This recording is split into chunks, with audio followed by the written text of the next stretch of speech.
சண்முகபரணி சீரியல்ல இப்போ ஒரு அருமையான அட்டகாசமான எபிசோட் வந்திருக்குன்னே சொல்லலாம். பரணிய வந்து ஒட்டுமொத்த குடும்பமும் தாங்குன்னு தாங்குறாங்க. மிஸ் பண்ணாம ஃபுல் அடியும் கேளுங்க. வீசியும் சுத்தமா போ மாட்டேங்குது. பார்க்கலாம் லைக் பண்ணிட்டு பார்த்தீங்கன்னா, எனக்கு கொஞ்சம் பேச வந்து மூட்டிட்டா இருக்கும்.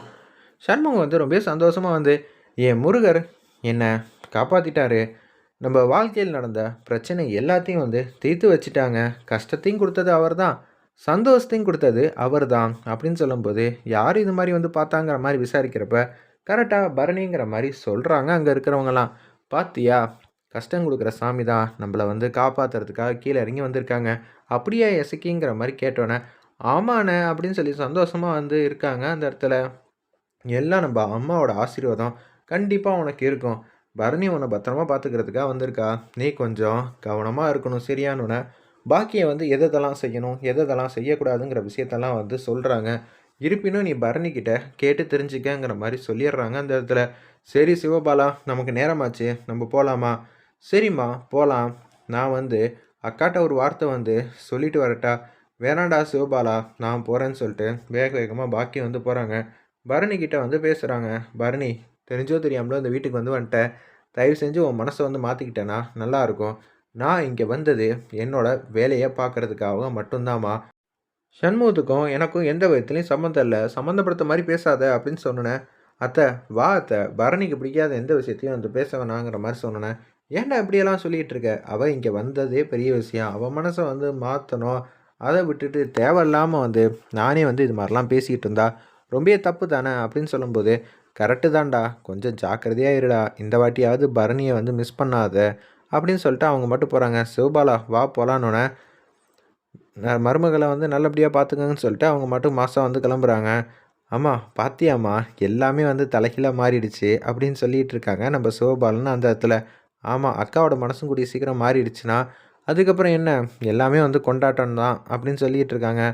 ஒரு பக்கம் பரணி கிட்ட வந்து விசாரிக்கலான்னு சொல்லிட்டு, உள்ள வந்து போலான்ட்டு இருக்காங்க. "நான் உன்கிட்ட வந்து பேசணும்" அப்படின்னு சொல்றாங்க அந்த இடத்துல. "அதெல்லாம் யாரும் என்கிட்ட எதுவும் பேச வேணாம்" அப்படின்னு சொன்னோனே, "பரணி, வா பரணி, சாப்பிட போலான்னு" சொல்லி எல்லாரும் வந்து பரணிக்கு வந்து ரொம்பவே வந்து முக்கியத்துவம் வந்து குடுக்குறாங்க.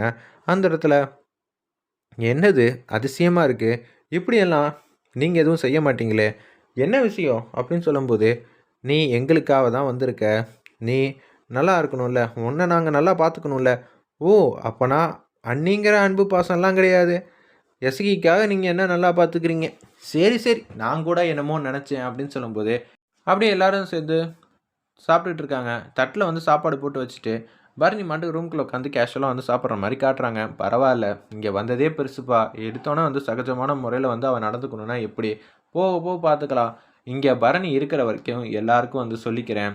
தெரிஞ்சோ தெரியாமலோ பரணி திருப்பி இந்த வீட்டுக்கு வந்து வந்துட்டா. அது நம்மளோட நல்ல நேரம். எஸ்கிய வந்து நம்ம எப்படி பார்த்துப்போமோ, அதே மாரி தான் பரணிய நம்ம பார்த்துக்கணும். அவ மனசு கோண மாரி யாரும் பேசக்கூடாதுங்கிற மாரி சொல்றாங்க. சரிண்ணே, அது மாரியே வந்து பார்த்துக்கலாங்கிற மாரி எல்லாரும் வந்து முடிவெடுக்கிறாங்க.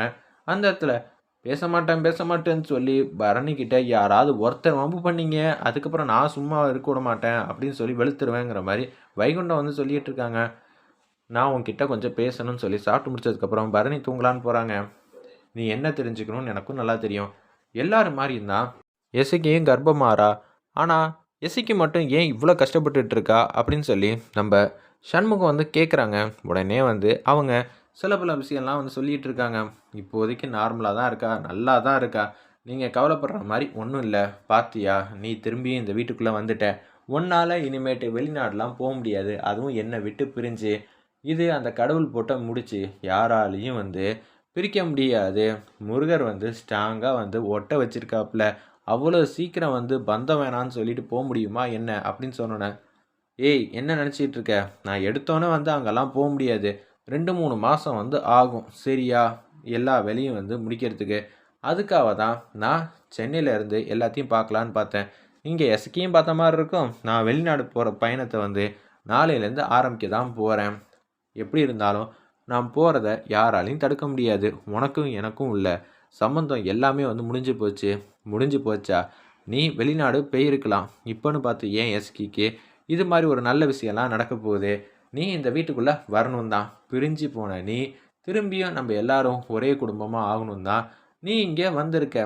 அது கனவுல கூட நடக்காது. நான் எப்படி இருந்தாலும் என் முடிவ வந்து மாத்திக்க போறதில்ல. ஒன்னாலையும் மாற்ற முடியாது. தயவு செஞ்சு தேவையில்லாமல் பேசுகிற வேலையெல்லாம் வச்சுக்காத. இங்கேருந்து போயிடு. எதுவாக இருந்தாலும் நான் உன்கிட்ட பேச தயாராக இல்லைங்கிற மாதிரி பரணி வந்து சொல்கிறாங்க. அதையும் தான் பார்க்கலாம். நீயும் நானும் அவ்வளோ ஈஸியாக வந்து விலகலாம் முடியாதுன்னு சொல்லிட்டு அப்படியே முருகா எனக்கு ரொம்ப சந்தோஷமாக இருக்குது. ஒரு பிரச்சனையை தீர்த்து வச்சேன் நீ அடுத்த பிரச்சனையை தீர்க்காமையா போயிட போகிற அப்படின்னு சொன்னேன். முருகர் வராங்க. இது சின்னதாக நான் உன் கூட வந்து விளையாடுற விளையாட்டு தான் சரியா அப்படின்னு சொன்னேன். முருகா நீங்கள் இருக்கும்போது கஷ்டத்தை கொடுத்த நீங்கள் பல மடங்கு சந்தோஷத்தை நீங்கள் கொடுக்க தான் போகிறீங்க. அதுக்காக தான் நானும் வந்து காத்துக்கிட்டு இருக்கேங்கிற மாதிரி வேறு லெவலில் ஹாப்பினஸ்ஸாக வந்து நம்ம சண்முகம் வந்து தூங்குறாங்க. தூங்கி முடித்தோன்னே காலையில் ஏஞ்சியோடனே பரணிக்கு முன்னாடி வந்து ஏஞ்சிடுறாங்க. காஃபி எல்லாம் வந்து போட்டுட்டு பரணிக்கு வந்து தட்டில் வச்சு எடுத்து வந்துக்கிட்டு இருக்காங்க. பரணி மேடம் காஃபி குடிங்க அப்படின்னு சொல்லி கேட்டோன்னே, ஏய் என்னடா இந்த மாதிரி வேலையெல்லாம் பார்த்துட்டு இருக்க? பின்ன என்னோடய பொண்டாட்டிக்காக நான் வந்து காஃபி போட்டு எடுத்துகிட்டு வரணும்ல அப்படின்னு சொல்லும்போது, என்னது பொண்டாட்டிக்காவையா அப்படின்னு சொல்கிறாங்க. உண்மை தானே, நீ தானே என்னோடய பொண்டாட்டி, என்னோடய கோவக்கார பொண்டாட்டியாச்சு நீ தான் அப்படின்னு சொல்லிட்டு இருக்காங்க அந்த இடத்துல. அப்போன்னு பார்த்து சரி சரி எடுத்துக்கிறேன், ஆனால் உன்னோட பொண்டாட்டியா இல்லை, இந்த வீட்டோட கெஸ்ட்டா. என்னது கெஸ்ட்டா? சரி அதையும் தான் பார்க்கலாம் சரியா. இந்த 3 மாதத்துக்கு நீ இந்த வீட்டில் இருக்க போகிறேன்னு சொல்லியிருக்க. அது வரைக்கும் நான் எப்போதும் போல தான் உன்கிட்ட வந்து பேசுவேன். அதை யாராலையும் மாற்ற முடியாது.